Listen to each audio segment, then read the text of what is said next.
I've been following the Reckless Renewables story from the start. We've taken you to Twiggy Forrest on the Atherton tablelands, where a Korean company is just a ministerial tick away from ripping into swathes of tropical dry forest, clearing the way for 42 towers, each 200 metres tall, which will stretch for almost 25 kilometres along a high ridge above the tree line.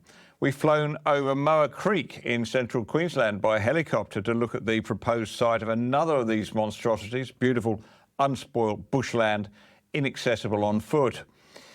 This map shows the scale of the renewable energy expansion in central Queensland. Over 60,000 hectares of remnant forest to be cleared across Queensland for proposed projects. That's an area about the size of Rockhampton.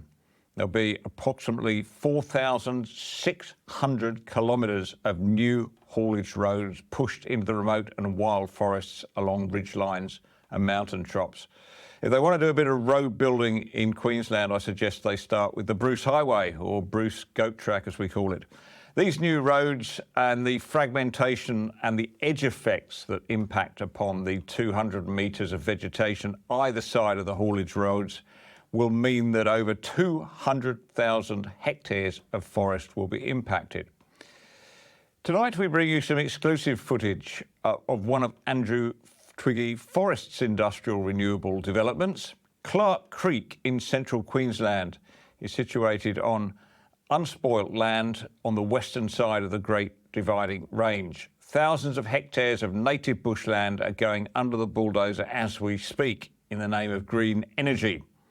The environmental impact study into Squadron Energy's Clark Creek development identified 1,500 I should say, hectares of koala habitat that were threatened and 18 hectares of greater glider habitat.